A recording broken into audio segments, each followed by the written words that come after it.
Hello, aviators. How are you today? My name is Magnar Nordal. I am an airline captain and instructor. Following the accident involving Endeavour Flight 4819 operating for Delta Connection in Toronto on February 17, numerous false rumors about the flight crew have spread across news and social media. This misinformation has fueled unwarranted hate and speculation from individuals with little or no knowledge about aviation.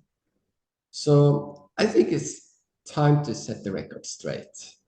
And to help me with this, I have a company by Erika Armstrong from Denver, United States. Welcome, Erika. Welcome to the show. Erika, before we start, could you please introduce yourself for those who don't know you? Yeah. Hey, everybody. I'm talking around the world. We're literally on the other side of the world from each other. So for all of you, there might be a little bit of a delay, so be patient with us. But I'm Erika Armstrong. You might know me on social media as a chick in the cockpit. I've been in aviation for about 35 years. I started off in business aviation, transitioned into the airline world. One of the airlines got bought out, and so I'm back in business aviation. But coming back on the other side, I've entered into the training realm as well. So training in the airline world and the business aviation world. So I've seen it all. I've worked in maintenance. I've worked the line. I've worked front desk. You name it, both sides of the cockpit door, I've tried it. Oh, great. So you are more experienced than me then. That's great. Just different. Oh, you don't know what I have been doing. I've been holding bags, I've been marshalling aircraft, I've been instructor. So yeah, I've seen many sites too. After accident in Toronto, you posted a comment on LinkedIn where you addressed the misinformation about the crew. Can you explain why you did that?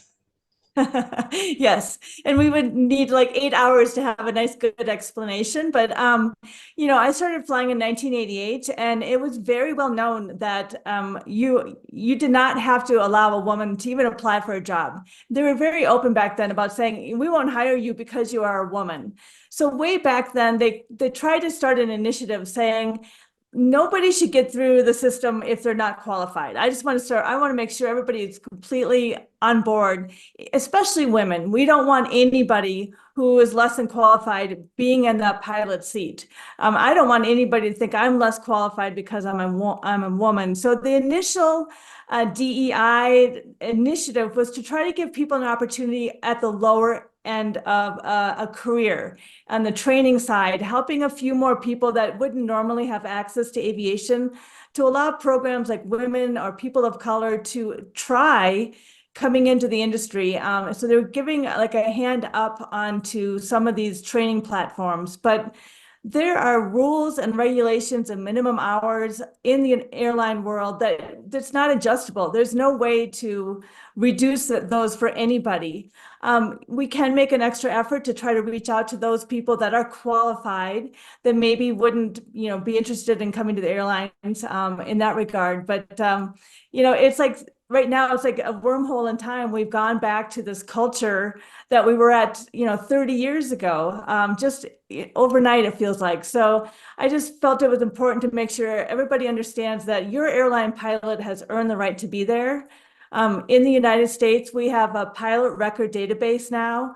So if I fail a check ride, knock on wood, I've never done that. But if I failed one, even at another airline or another job, that failure follows me.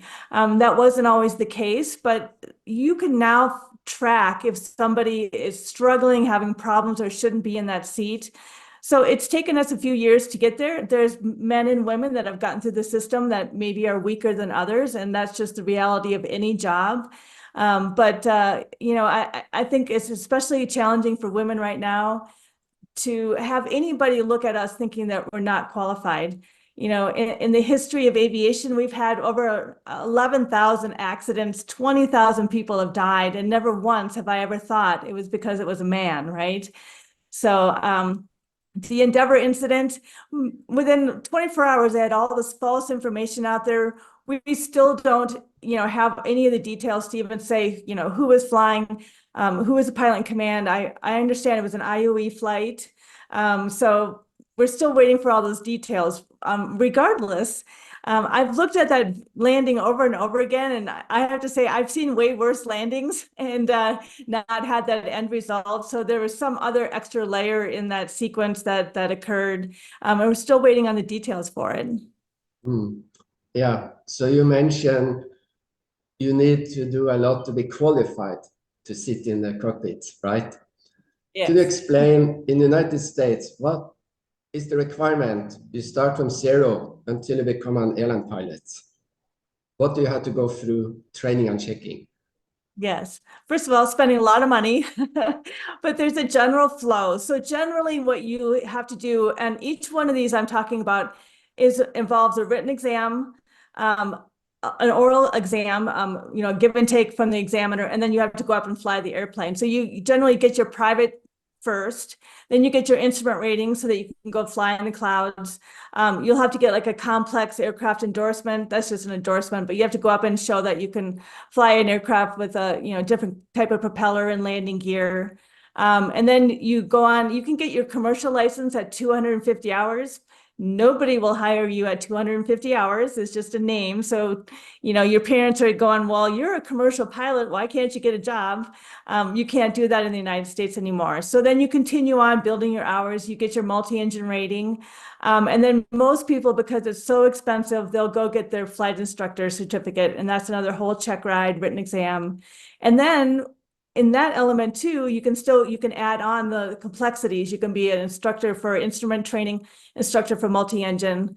And then once you get 1,200 hours, you can go on to get your airline transport pilot license, your ATP. So the airlines hire pilots that have already got experience from someplace else. In the United States, a lot of business aviation pilots will build up their hours and their time, get a whole bunch of experience. So the airlines actually have fully trained pilots knocking on their door, and then their job is to train them on their specific process and procedures and that aircraft. Yeah, that's different from many other countries, because many countries, Europe and Asia, you can go straight from a flight school with 200 hours into the cockpit. Wow. Yeah, wow. You can. Yeah. But airlines companies may put higher standards. So when I start to look for jobs, I got a job in a company, they require 200 hours multi-engine. Okay. The total number was less relevant for them, but you needed 200 hours multi-engine. And that was really hard to get. Yeah, that's a lot. You have to go get a job someplace else before you can, get there. Yeah, so I did a combination of being instructor on multi-engine and survey flight. Back to the accident in Denver, some comments. They links DEI, diversity, equity, inclusion, to be a part of this accident.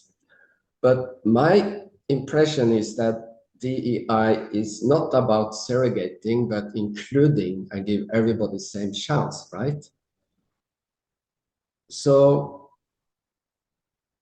some people say, oh, the co-pilot was less qualified than others. She was too young. She didn't have enough experience. What's your view on that? Yeah, and that will always be the challenge here to get through that. I will, in the same breath, I will say that the state of our pilot pipeline flow right now, it's compressed. So we have a huge group of experienced pilots that were offered early retirement during COVID, and the airlines were actually taken aback at how many people actually wanted to retire early. They thought a fraction would do it, but a whole bunch of pilots took the retirement, which kind of gives a state of the attitude right now, and that passion for being in aviation. It can burn out pretty fast. So we have this group of pilots that left, and now we're trying to fill in all that gaping hole. And the problem is it takes years to train a pilot. You were saying, you know, airlines hiring with 250 hours or less than that. The United States actually used to do that. We had an incident several years ago, the Colgan Air crash. After that, they raised the minimum hours to 1,500 hours. Yeah, but with that But incident, that crew had thousands of hours. Yep. Yes. They didn't have, they have 2, 3, 4,000 hours experience. Yes, had nothing to do with it. But it did highlight the one thing that really should have been fixed is highlighting the low pay at the commuter world, because these pilots were sleeping on couches. They were sleeping on airplanes just to do their jobs. And, you know, when I first started at the airlines as a flight engineer, I had to share an apartment with 7 guys in St. Louis. And the last one in had to sleep on the floor. I'd sleep in a closet. You know, because we just couldn't afford it. We had, you know, you spend so much money on your training, then you get hired at very low pay. So the challenge, even in the Colgan Air crash, was a fatigue type of issue. It didn't have anything to do with hours or experience. So yeah, you bring up a very good point. But you know, our legislators, they set the rules, and they don't know what a stick is or a yoke is, right? But they're the ones that set the rules. And we have had the conversation about ab initio training. Companies like Airbus and Boeing have, you know, tried to develop programs, taking somebody with 0 time, putting them in that certain type of aircraft and teaching them right from the very beginning. You know, the challenge is that breadth of experience, that depth of a variety of situations that you just don't get. So, you know, as challenging and as long as it is to get to be a pilot, an airline pilot in the United States, for the vast majority, we really do have experienced pilots coming in that have gone through business aviation, you know, been a flight instructor under challenging conditions. So, so when, not if, you have an emergency, you have a better thought process. You're better able to access a solution, even if you've never seen the exact same scenario before. So that's definitely one thing that, you know, when we're trying to resolve all the reasons why we don't have pilots coming in and trying to get them trained quicker and faster and better, it's something that it's really hard to skip over that part of it. Yes, that's really hard, because you have to hurry slowly. That's what you say to people working on the ramp. You run slowly if you are in a hurry.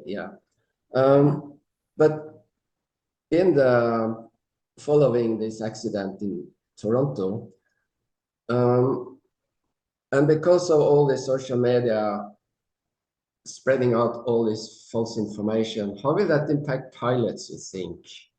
Will they be more focused on not doing mistakes and stop focusing on doing the job? Yeah, that's a great question. And it really is a driver these days of, you know, the vitriol and the uneducated information that gets put out there, and then people latch onto it and they believe it's a fact after that. So, you know, when I was growing up, I still remember career day in my classroom when I was in elementary school. They took the boys in one room and the girls in the other room and talked about career days, right? So you don't have that image of what a woman pilot is. When I was growing up, I didn't know anybody. Amelia Earhart was the only one I knew of, and you know, things didn't turn out that great for her. So I didn't. You don't see it. You don't think that you could do it. So when you don't have that representation out there and out there on social media, then young girls don't even think that they could do it. So I appreciate that we have done a very good job over the last 10 years having more women out there, so that it becomes part of the norm. Like my kids, they're both in college.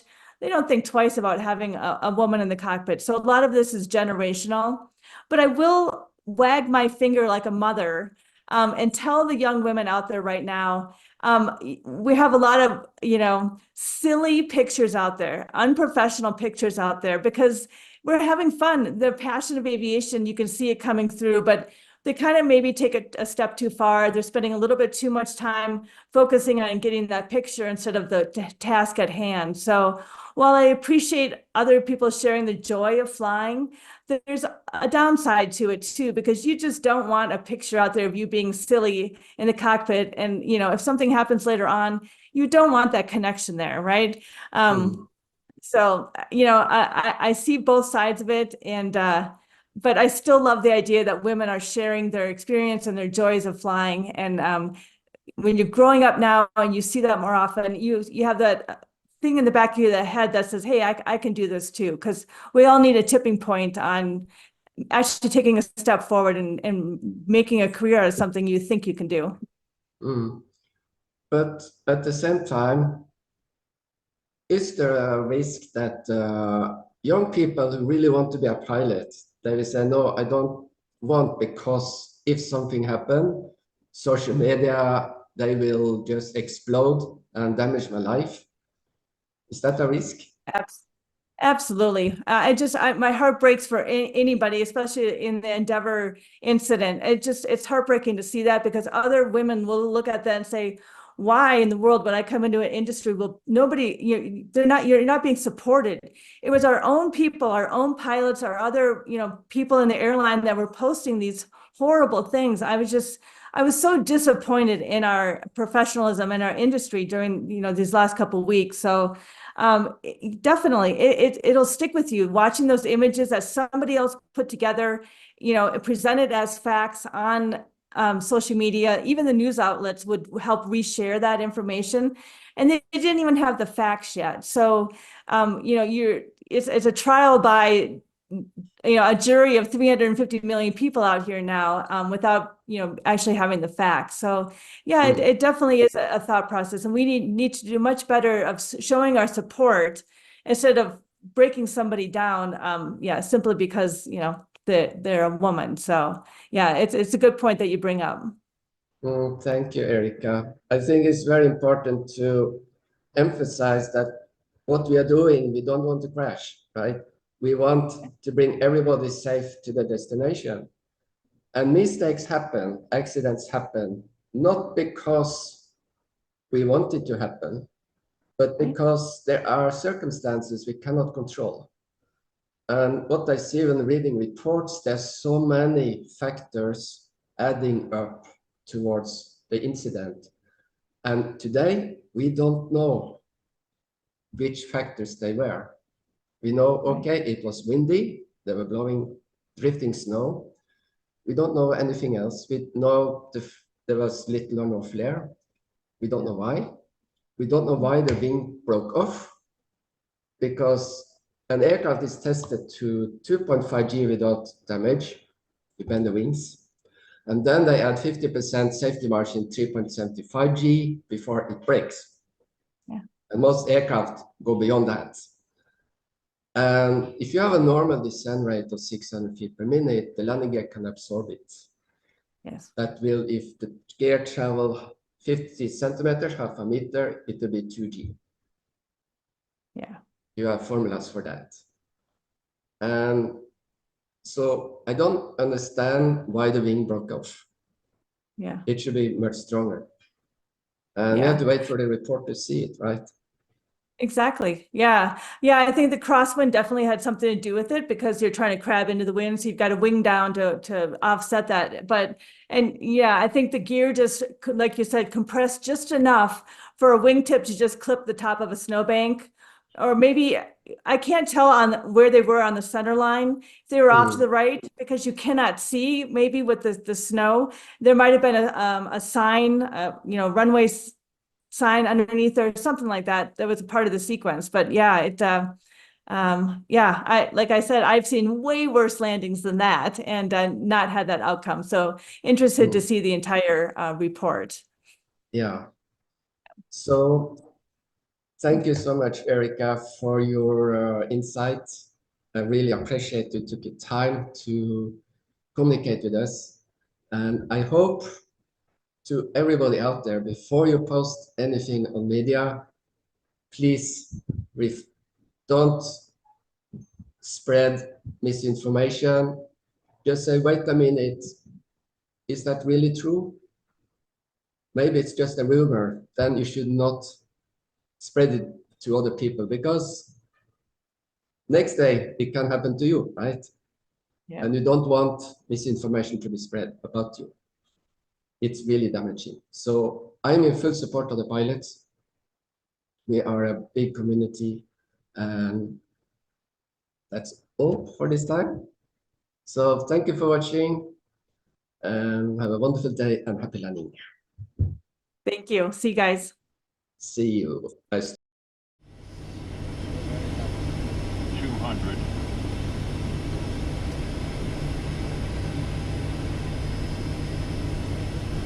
100. 50, 40, 30, 20, 10,